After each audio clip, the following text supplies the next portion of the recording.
Another failed fourth down attempt. Bones Fossil and the boys tried to catch the Houston Texans off guard, and it was not successful. The second failed attempt by your Dallas Cowboys going for it on fourth, trying to do some trickery. They tricked no one but the fans into thinking this team was a good one. Blake Elliott, Fred Davis, and our boy Ross Lubinsky here on the Fan After Dark. And did you appreciate that they threw it over the middle? I did appreciate going over the middle. I did too. And not the perimeter. Actually to a guy that I feel like has had some practice, maybe catching the ball.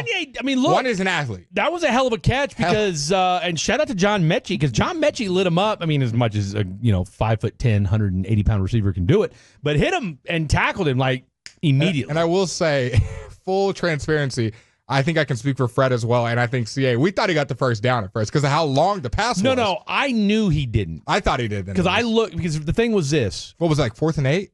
It was like 4th and 8, and I'll tell you how I knew he didn't right away. Because, number one, it wasn't that long of a throw, right? Like, I mean, as far as, like, he was only like 5 yards past the line of scrimmage anyway. Because you got to think Brian Anger is already, 15 yards deep catching the punt. Already 10 to 12, right? Yeah. So he's standing there, and then, so what I did was, when I saw him get hit, I looked over because you could see where the down and distance marker was on the left side. Yeah. So I saw that, and I said, oh, this dude's like 3 or 4 yards short. Like, this didn't even, plus he just got tackled so quickly, and you're just thinking to yourself, like, really? This is what we're doing? I want to say they were on their own 20-yard line, 25-yard line? 30, something like that. Yeah. Yeah. No, it was, and I think Broadus had called it out. I think CA said that Broadus predicted that. I don't know if he predicted the pregame show or if he did it during G-Bag. I want to say pregame show. But one of the two, he had already said, why not?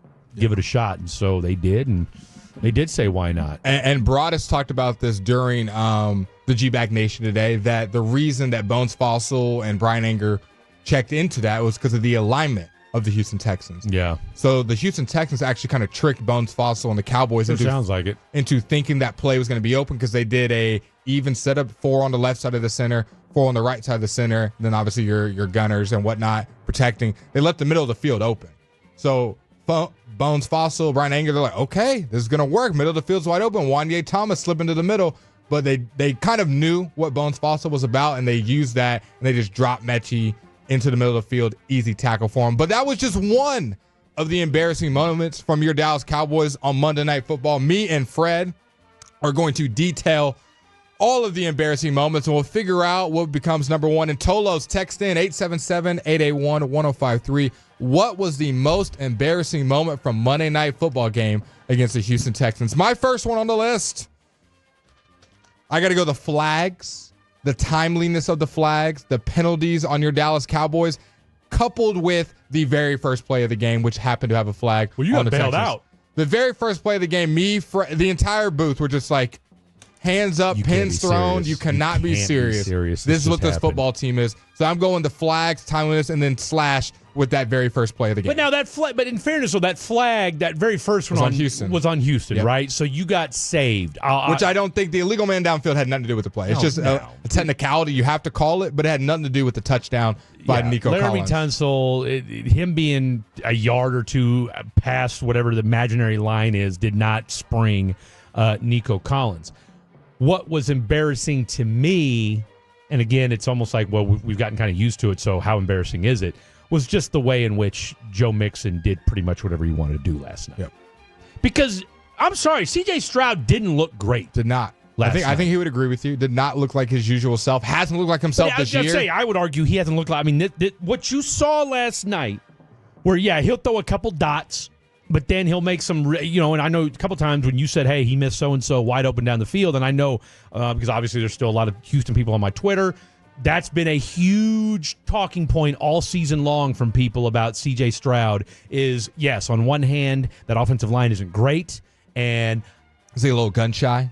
Well, it's not so much that he's gun-shy, it's that he's missing people, but yet, I get it, there's people in his face, but even when he does have time, he's missing wide-open receivers downfield, right? So there's been a lot of that. Of course, there's also the sophomore slump. People have film on him now. And, oh, by the way, it's a little bit different when there's expectations now. We didn't know what we were going to see out of C.J. Stroud last year. We didn't know this guy was going to become a top 10 quarterback. Also hasn't had all of his weapons all year. He's missed Mixon for parts of the year. Obviously, Stephon Diggs gone for the whole year. Nico Collins been in and out of the lineup. He's out 5 games. Yep. So it's never been a full culmination of having that thing. But nonetheless, you got Mixon. I got the flags that first play. My next one is Tyler Guyton thinking that he's Derrick Henry. So Tyler Guyton gets beat off the edge. Yeah, Cooper Rush gets lit up, fumbles. Then not lit up. He just smacked the ball out of his hand. Barnett knocks on the ground. It goes right back into Guyton's hand, which you're like blessing, Mike McCarthy, deep breath. You're hoping Guyton just falls on the ball. Guyton decides to grab the ball. He caught it. Uh-oh. And he said, it's time to take the bread basket home. Yeah, he thought he was about to take it to the house. I got a lead blocker. I got Steele and Martin on my right, and he takes off, and Jalen Petrie gets blasted by a safety who's probably about 100 pounds less than him. Lights up his right shoulder, and the ball comes popping out. Barnett picks the ball back up, trots into the end zone, and the Houston Texans take a, I believe, 27-10 lead at that time. I think that might have been one of the most embarrassing moments for the Dallas Cowboys because it was on your first round pick gets beat, gets the ball, and then gets lit up and fumbles for the Houston Texans, the other Texas team to score another touchdown in your home stadium and embarrass you as Texans fans parade with applause and Cowboys fans start exiting the stadium. Now, and Jalen did put the hit on just right. I mean, it was a perfect execution of how he hit the ball out of Guyton's hands. But just for some context, Tyler Guyton, 6'8", 320. Jalen Petrie, 5'11", 200. So now again, I'll say this: perfect spot where he hit him. I mean, hit him because he was like bouncing off somebody. And again, I mean, I guess he thought he was Derrick Henry and Barry Sanders all wrapped up into one. So he's like bouncing off a dude, and then like you said, Jalen Petrie just comes flying in. And Jalen Petrie's he's a headhunter, and I don't mean that in a negative way. Like he's a thumper. Like Jalen Petrie will get and oh, by the way, I'll tell you what else was embarrassing, and this is more just from a football perspective. Was that our boy Schoonmaker? They got popped. Yes, by two dudes, and Petrie was one of them. Put on his backside. And guess what? Those were legal hits. Neither one of they both led with their shoulder. Neither one of them hit him in the head. So that was more embarrassing from a football perspective. That was just a good hit. Now, and shout out to Schoonmaker. Held on to it, got right back up. Popped right back up. Yep. Popped right back up. But yeah, Tyler Guyton, he's had a rough year. My next most embarrassing thing that happened on Monday Night Football for your Dallas Cowboys, unfortunately, has nothing to do about the football team. But about the stadium. Before play had even started, before fans had even entered in, there is media there, there's security, there's all the people setting the show up. Shout out to Tina. And unfortunately, a piece of metal that was stuck in the roof comes flying and parading down onto the field and could have hurt somebody. Fortunately, no injuries happened. Cowboys PR got the situation handled as quick as possible. Had to close the roof, so we were going to have the roof open for the first time in 2 years. It would have been a nice night, too. It would have been a beautiful night for a cool breeze, 70 degrees. Unfortunately, you get the roof closed. You have another piece of metal that our boy Bobby Belt took a great video of that was still stuck in the kind of catwalk that had to be drilled into the top of the stadium, the roofing of it. And they didn't feel safe enough. Reinstalled. They didn't feel safe enough with it, with the wind gust still going, that it could potentially fall during the game. So they had to close the roof and make sure that never happened. That's got to be one of the more embarrassing things. Because when you send that to your friend, or your friend send that to you, this is your football team, and you have to go, team falling apart and stadium falling apart. Curtains were the least of Jerry's problems last night. My second one, we talked about it. The fourth down woes.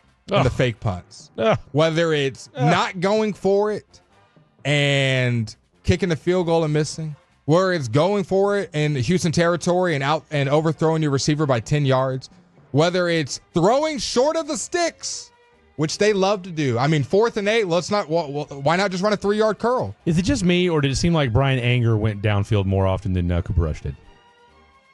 It's unfortunate. We keep burying the lead on this. You said it last night. Maybe it's time to let Bones Fossil start calling plays. Because he's aggressive. He'll push it downfield. Oh, boy. Brian, get loosened up. I mean, let Brian Anger let it loose. Just throw it up to let him cook. CD's down there somewhere. Because, I mean, Cooper did a little bit better job. I will give credit. Did a little bit better job pushing the ball downfield. He threw it 50 times. I mean, something had to give. And my number one most embarrassing thing, you just talked about the guy. The part that said it was hard for me to call myself a supporter of the team when I had to watch this was watching Cooper Rush not be able to throw the ball to the running back on a bubble screen. Not once. It was rough, dude. Not twice, but 3 different times trying to throw the ball 3 feet away from him from an unguarded running back and him hitting the turf before it got to him. He's throwing to Deuce Vaughn, who's 5'3", who's already close to the ground. and he still finds a way to let it hit the turf before the receiver. Ezekiel Elliott had happened. Rico Dotto had happened. And I get it. If there's someone in your face, you're falling backwards, you're trying to flip it on a screenplay, I get it. This is a straight-up drop back. Running back is doing a little bubble kind of screen route to your right or left, and he's still not getting it to him. And an overthrow will happen. Overthrow is embarrassing. Don't get me wrong. Overthrow is embarrassing. But throwing it short of him when he's 3 feet away from you and hitting the dirt, unacceptable from an NFL quarterback. Throws ball to ground. And me and Fred said this. He's proven himself why he's a backup. Everybody paraded and said, hey, even if Dak gets hurt or Dak doesn't play well, you got one of the best backups. I've said that. You've got one of the best backups. And Cooper Rush has shown us this year, I am a backup quarterback. Cooper Rush has definitely shown you he's a backup quarterback, and I think he's a product of, and I think it was KC Masterpiece. I can't remember who was talking about this. It might have been G-Bag. I don't remember. I was in and out of all day today. But it makes sense when you've got Kellen Moore, you've got a better running attack, why he would look better. Okay? It's not hard to just be a game manager when, A, your defense is better, B, you've got a running game, and C, you're just an overall better football team. And all your job is, don't screw it up. Yeah. Okay? You're not in that position anymore. You got to be Superman. You got to win. Okay, like we need you, and that's the reality is like, no, Coop, we need you to go out there and sling it and help us win football games. And Cooper Rush just isn't that guy. He's not that kind of dude. You had a Texans team last night that, by the way, I mean, let's call it what it is. Like you and I talked about it during the game last night. You hung around for good portions of the game, and 3 quarters, I'd say. I mean, you absolutely hung around for 3 quarters, and if you had better quarterback play, if you had, and again, you didn't have all the embarrassing things we just noted. These are things that are avoidable right here. These aren't just, oh, well, it's going to happen to a football team. Half of this stuff, I mean, outside the stadium, these are things you can control. Your lineman trying to beat Derrick Henry and pick it up, those are things that you coach, and for some reason he thought that was okay. The flags, the undisciplined, Cooper Rush not being able to throw to a running back, the play calling on 4th down, these are avoidable things that for the Cowboys feel unavoidable right now with the way the season's going. No, they certainly do. Let me see here. There was something I wanted to bring up real quick, Ross, while we're on. We're talking about the most embarrassing moments of Monday Night Football. Was there any embarrassing moments that we missed that maybe was shown on the TV? There was like, tough to call myself a Cowboys fan right now. Yeah, when the game started at 7:15 p.m. Wow, that hurts. That hurts. That's tough. Especially that last touchdown, like where they went up 34-10. Like that was just kind of like a guys. What are we doing? So me and Fred didn't get to see that one live. We were in the elevator going from the press box to the field, but we did hear the Texans fans cheering all the way from the elevator. So was it just kind of a punch in the face touchdown? I mean, the first touchdown by Joe Mixon where he's high stepping and you've got Josh Butler diving at his ankles and him hitting the too small celebration after was quite embarrassing as well as a little bit of an honorable mention. Let me just put this out there too while we're at it. And you want to talk about embarrassing? And this tells you all. So, Mr. Micah Parsons, this is a really good defense. We're a lot better. It's just the score doesn't show it. I'm not going to talk to the media, but I'm going to go ahead and bitch and complain on my podcast after, the next day. He had 2 offsides penalties. Yep. Right? You know how many tackles he had last night? I'm going to go with 3. Subtract 2. You know how many... what about pressures? You know how many pressures and quarterback hits and sacks he had last night? I'm going to go with 5. How many did you and I have last night? 0. That's how many he had. So Micah actually had more penalties last night than he did actual contribution to the football game last night. And so my point in all that is, A, it's embarrassing, and B, it just adds to this was an offensive line that you knew. Okay, because especially the interior. The interior's bad. We kept hearing about how this was a get-right game for the Cowboys, or excuse me, for the Texans. You and I said on Saturday if this team was going to make, if there was any hay to be had, it was going to be on the defensive side, right? Like this was a situation where you're overshown, where Micah could potentially maybe not have a field day, but at the very least get to the quarterback. Put your offense in some short fields, maybe turn the ball over, whatever. And Micah Parsons is at the bottom of the scorecard. Can I give you my final embarrassing thing? I would love to hear your final embarrassing thing. Cowboys traded a 4th-round pick for this guy. Me and Fred were searching for him to get on the field. We were waiting, dude. And he got on there a couple times. He did. Jonathan Mingo finishes the game with 4 targets, which would rank 1, 2, 3, 4, 5th on the team as far as target share goes. 0 receptions. Yeah. Ryan Flournoy got more run than him. Jalen Tolbert. I didn't realize he was, Alvin Harper last night. I mean, good God. Flournoy, and now on the flip side of that, I'll say this. He's a backup guy. Cooper Rush is a backup. All right. I guarantee he throws to him a lot in practice. So I'm not going to lose a lot of sleep over that. Now, I'll tell you, one more embarrassing thing. All right. Kevontae Turpin, 3 catches, 64 yards. All right. Or excuse me, 3 catches, 86 yards. 1 target after the slant route. After the slant route for the touchdown. Yep. And that was in the second quarter? Yeah, and I showed you the stat in the break. Kevontae Turpin ran his 2nd slant route of the year, was the one for the touchdown. You might be asking at home, Tolos, why don't we use Kevontae Turpin more on slant routes? He looks to be pretty good running that route. Question. Second one he's run all year. No. What's more confounding, that or the better part that his nickname is Timu Tyreek? I like Timu Tyreek. I do like Timu Tyreek as well. So you and I are going to adopt Timu Tyreek as Kevontae Turpin. Look, we're on the Mingo bandwagon. We tried to give him good mojo last night, and it just wasn't meant to be had. He had the 4 targets. Hell, he even threw to him to try to score a touchdown. And even if he would have caught it, it wouldn't have mattered because there was a holding penalty on the call.